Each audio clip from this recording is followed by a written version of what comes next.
Hello, good morning guys. May panibago na naman akong video ngayon. Pang-almusal. Itlog na may halong cabbage o repolyo. Tapos ilagyan ko ng cheese. May kamatis, sibuyas, bawang. Masarap to sa almusal, lalo pa pag ilagay mo sa tinapay. Wow, palaman mo. Nutritious and delicious.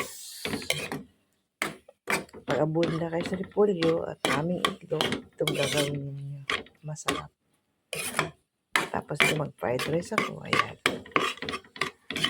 Masarap, ano guys? Hindi ko pa natikpan pero masarap, alam ko. Siyempre, pag may cheese, masarap talaga yan.